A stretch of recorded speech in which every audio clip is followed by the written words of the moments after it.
In this episode, we discuss the so-called insect apocalypse and the fact that bugs are disappearing at an alarming rate all around the world.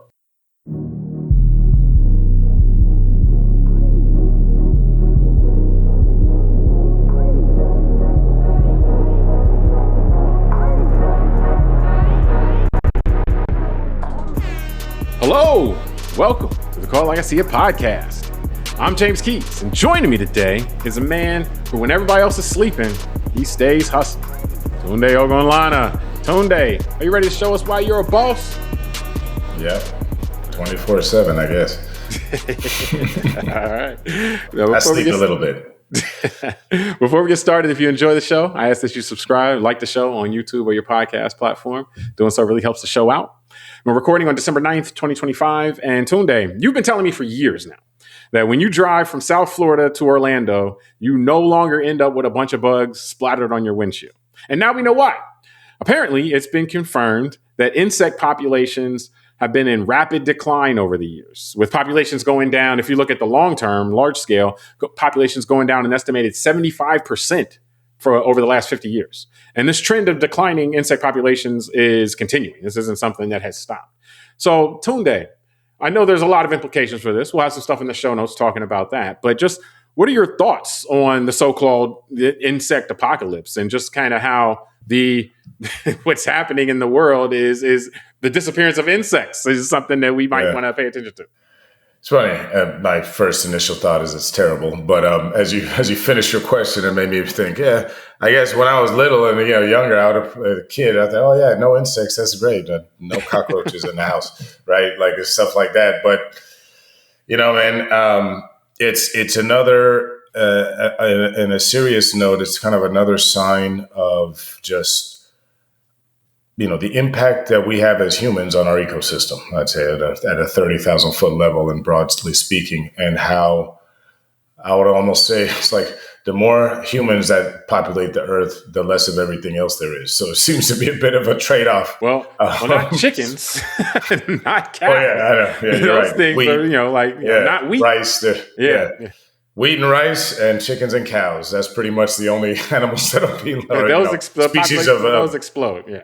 Yeah. So, but no. So I think, and you're right. Like the drive from Fort Lauderdale to Orlando is 3 hours, and especially in the summer, but any given time of the year in Florida because it doesn't snow and get super cold here. But summer especially, I mean, you would have to wash your car each way, right? You go 3 hours to Orlando. I got to wash it when I get there, come back. And remember, they used to sell bug shields. I remember 20 years ago. And just let me say something about this. So, like, this drive is not like an urban drive. Like once you get past the West Palm Beach area, maybe Port St. Lucie, you go into kind of, an area that is a lot of trees, a lot of wooded, and then also just a lot of open space, whether it be some parts of the Everglades or just area that is rural.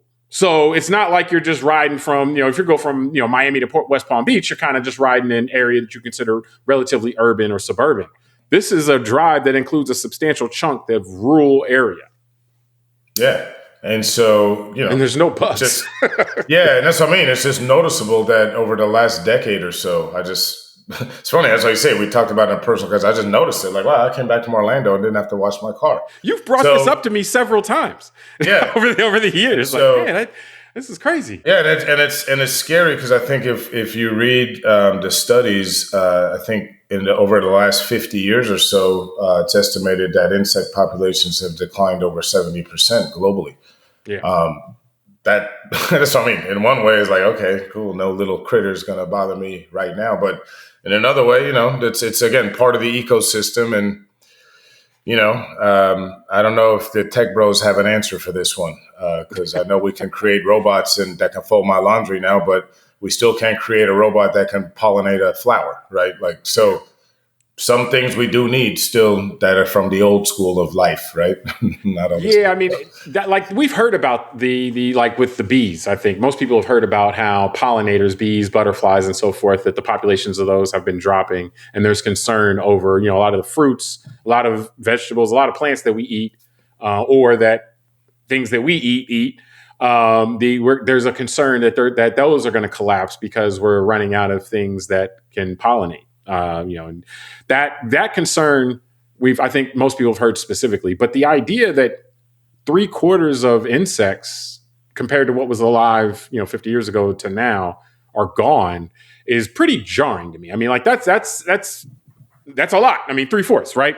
Now in my own personal kind of anecdotal experience, what I notice is now I grew up in Cincinnati, Ohio. I live in South Florida now, but when I go back to Cincinnati, so I have to go back to Cincinnati really to compare apples to apples, at least in terms of what was going on in the 80s and 90s.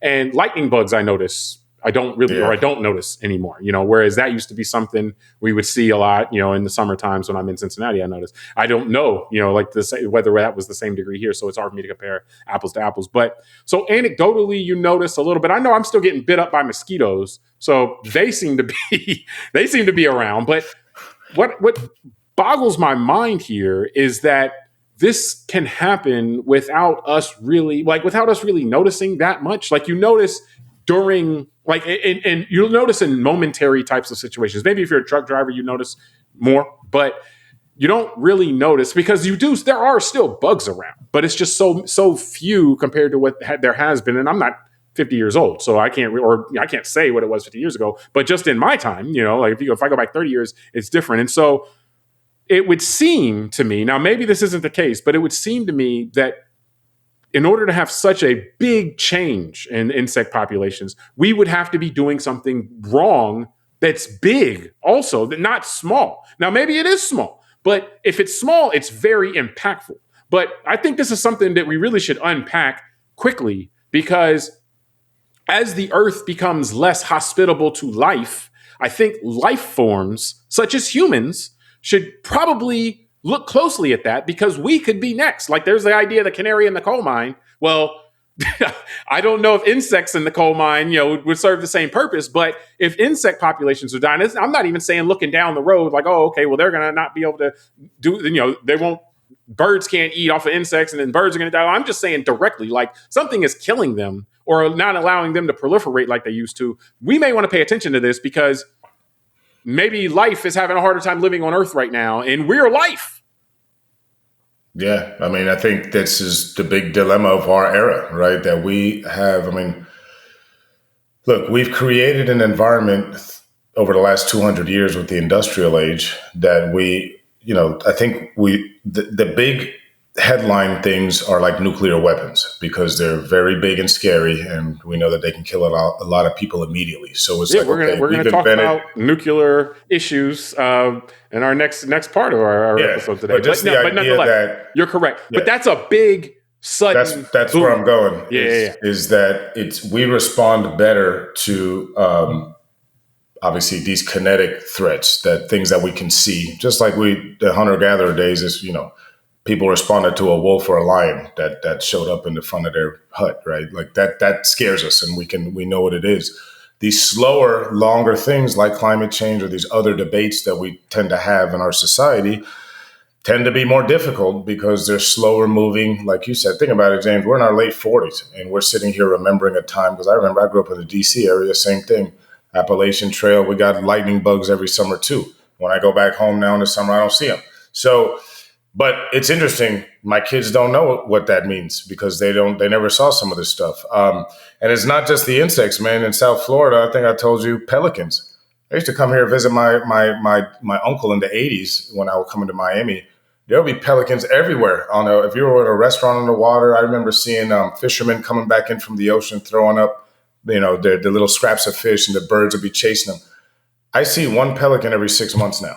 And so it's not just the insects. And you're an outdoors person. You're out on the boat. Yeah, I'm a boater. Like I'm on the water a lot. So it's just, and then I can talk about fish species I don't see anymore and things like that. So I think it's just, we can't deny that there are chemicals because it's let's talk about that's. Well, let's talk about what it's like we've seen, and again, we'll have stuff in the show notes. Yeah, there's 160 million acres. I mean, part of my reading and preparing for it today, 160 million acres of farmland in the United States that are saturated with pesticides. Yeah, and besides the fact, this is a separate topic to our discussion. Besides the fact we eat food that's grown in that, and that these pesticides are forever chemicals, they stay in the ground. So that's a whole different discussion about what we're putting on our bodies and how we're doing it. But clearly, we're poisoning the animals that are that are on this land, right, and this country, and so and obviously in a certain but way, it's hard to separate that out from ours. And you said take it separately, that we're consuming that stuff at a certain concentration. You would think that stuff's going to have a very big effect on us, or maybe we'd see explosions in things like cancer and stuff like that because we have all these or toxins, mental health concerns, that we or neurological concerns, right? It's really, if you hold on, if you take a step back, didn't we just do a show on Parkinson's? We did. I'll kick it back to you, but if you take a step back, because this is the part that's always kind of baffled my mind, that because I try to avoid eating poison, just kind of as a general principle, and it's like, why would you do that? I don't know. I mean, because under herbicide, pesticide, the side part is the poison. That means poison. So it's like, okay, I'll put this on. This kills plants. I'll put this on. This kills insects. There seems to be a disconnect. And maybe people just wouldn't think that if it would kill people or if it would make people sick, they wouldn't put it on the plants. I don't know that that's the case. I don't trust that kind of blanket thought process. People do a lot of things, especially if it doesn't hurt you immediately. If you don't just drop dead right away, then they'll do a lot of things. That if it'll increase profit or whatever. And so the idea that we're very comfortable putting poison on our things that we're going to eat or things that we're growing to feed something else that we're then going to eat, it just always just baffled my mind. And so now we're kind of, this is hitting me particularly like, okay, yeah, so the poison's working. We're spreading, you said millions and millions of acres. We're spreading all this poison out there, and the poison that doesn't break down, it stays forever. And it's like, yeah, that doesn't seem, it seems like if somebody looked at this in hindsight, they would be like, what in the world are you guys doing? But yeah, I mean, but it's kind of like the climate change argument and things that people don't want to talk about because industry does a great job lobbying to fracture the conversation into society. And the other thing, James, but how is not eating poison not common sense? That's the part that, how did humans survive if they could be so readily led into eating poison? Like, it just blows my mind. Because the poison wasn't available. Mass persuasion wasn't available then. Well, that's why I said we're in a new era, James. Think about it. We got hundreds of thousands, if not, maybe close to 1 million years of human or however Homo sapiens been around, but only about 150 years of kind of chemicals from industry. And only about 100 years of being able to persuade people in ways like with radio and on television. But also just the ability that these things even exist. 500 years ago, 1,000 to 1,000, you didn't have pesticides and the ability to make synthetic chemicals that can do harm pesticides to human beings. So, and I think this is where I see the trade-off, James. I said it earlier as a joke, but as you're talking, I'm realizing it is a trade-off. We have created a society that's much easier for humans to not have adversity.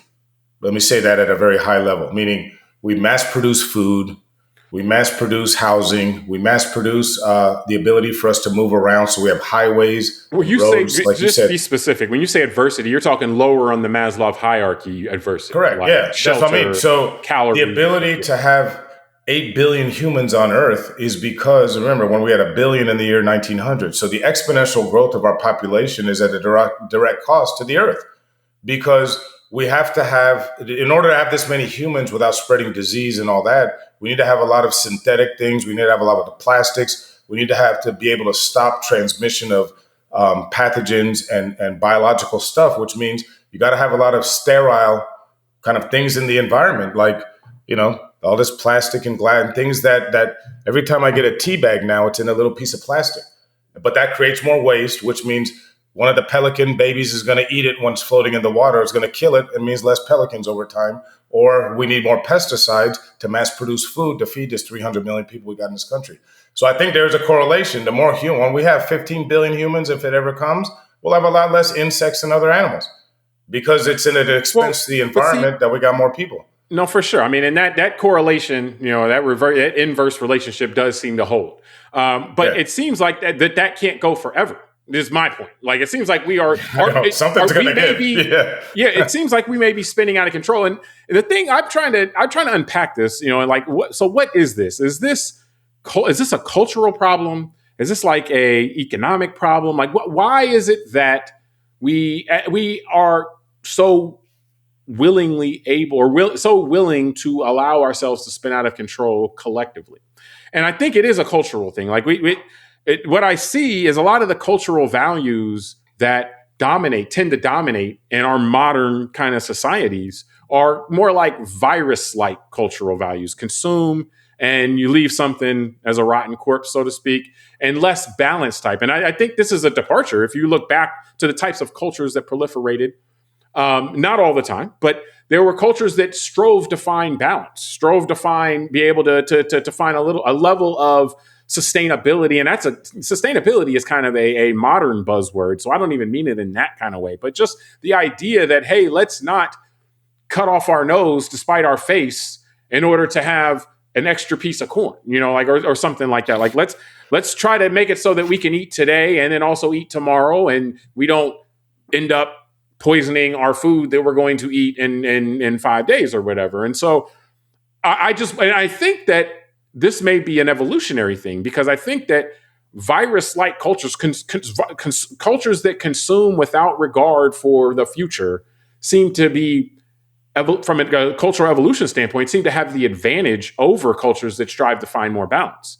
And so once cultures that go viral, or that approach things in the way that viruses approach things, once they come onto the scene, they can't be checked by the balanced ones, it seems like. That's kind of just an observation on mine. And so that part, but the question, that doesn't answer the question, well, when did cultures start taking this turn in mass towards a more viral approach? I don't know, and we don't have time to get into all that. But that's the part, it's the mentality of, I don't care. Like, I just can't get my head around this. Like, I don't care what the world looked like for my kid, and for that to be something that's prevalent amongst so many people, it just blows my mind, and I just can't get there. Well, you're trying to assign rationality to irrational. Is that beings, rationality? Like, that's how animals think. Like, hey, I'd like to feed my baby. I'd like to make sure that my baby can survive, and then I'll let push the baby out. The animal, like, that's not some. Yeah, but animals don't make nuclear bombs. Animals don't make nuclear bombs, do they? I mean, that's part of being. And that's why we beat up the animals, apparently. Yeah, and well, we dominate them, right? I mean, and that's what I'm saying is, and because as you're talking, my joke was going to be, James, the reason why we don't do all that kumbaya egalitarian stuff is because it's not masculine enough. Right? I'm not even saying egalitarian, but yes, it's not masculine. What I'm saying, James, I'm being dead serious, because that's with some people's definition of masculinity. Yes, correct. But that is, James, dominating the land is a cultural thing. It is part of, think about the old medieval gardens of the Middle Ages in Europe. Part of it was to show the population that he could dominate nature. I mean, think about Manifest Destiny, the idea of conquering land and doing what you want with the people and the animals on it. Remember what in this country they did to the buffalo. Obviously, when you go look up famous pictures of thousands of buffalo skulls and guys standing at the top of those pyramids. So there is a cultural theme to all of this of domination. Dominating the land and its resources for your own use, or your tribe, quote unquote, to use. And I think you're right. That's different. There's a lot of societies that didn't play that game. Actually, it appears that the societies that don't play that game will get outcompeted for the ones that do. Yeah, and just like James, I think it's a good point you make of virality. Think about religion. The religions that didn't proselytize are very small now in number, and the religions that went out there and said, if you don't practice like me, you're dead, you're an infidel, or or they evangelize and convert people, right, with missionaries. They're the ones that proliferate the earth. So in a certain way, there is something to be said about that virus mentality. What it means in the long run is probably not good for the large population of humans. We probably could see a collapse, an ecological collapse of some sort. And maybe we go back to having just a couple million humans on the earth, and the whole thing resets itself again. But I don't think it's sustainable the way we're going for another. But I don't even think it's supposed to be sustainable. That's kind of my point. Is that literally, and that's why you got tech bros saying, "Hey, yeah, we're just going to go to Mars next," and Mars doesn't look like a great place to be. So again, that kind of people are getting convinced that is something in idea. Well, no, because they recognize that we're going to destroy this place, and so it's like, well, we got to have somewhere else to go. And so, what I'm saying is they're convincing rank and file people. That's what, when you go to how come people let this happen. That's what I mean. These powerful men with their advertising and their godlike, the status, convince enough of the population, oh, maybe we can go to Mars. Let's spend all this money on that and not actually fix what we got here. So I think, that's why it's not going to end well. Yeah. I mean, well, that you put it like that, and that's an interesting kind of way to look at it, because that's how you can really see how it's a cultural mentality, is because it's like, hey, let's spend, $10 trillion to go to Mars, or let's spend $10 trillion or $5 trillion to fix what we already have. And it's like, why would we fix what we already have? Let's spend more money and go somewhere where we don't even know if that'll work.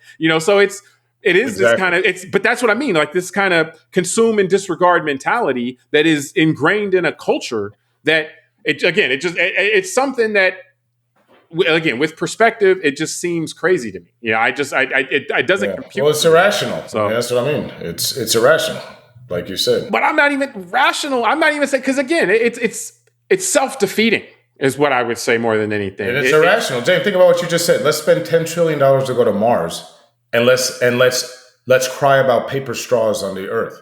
That's irrational.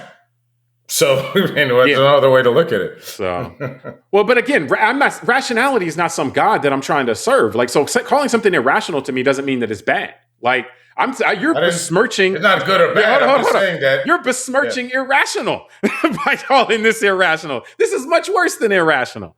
This is like this is suicidal. It's irrational plus. It's irrational senior. It's much worse than irrational. Irrational can be okay sometimes. Hey man, a kamikaze pilot flying his plane in the side of a U.S. aircraft carrier was irrational for him personally.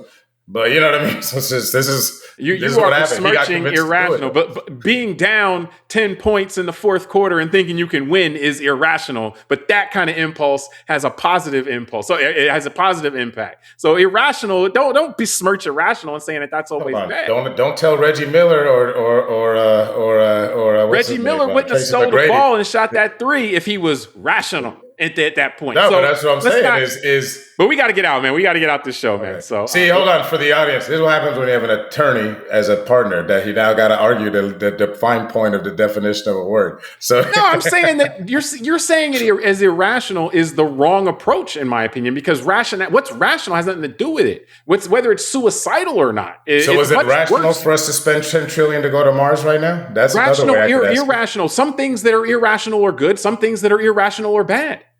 Just because you're saying irrational as a stand-in for saying it's bad or it's stupid. I'm saying irrational. Now we're going to the double split experiment, where it's by observing the word, we're changing it. No, I mean, I like I said, I just don't think that saying something is irrational you're not supposed to say that just because you think it's bad. So that's all I'm saying. But we got to get out of here, man. We appreciate everybody for joining us on this part. We'll have a second part of this episode that will come out shortly as well. Please join us on that, and we'll talk soon.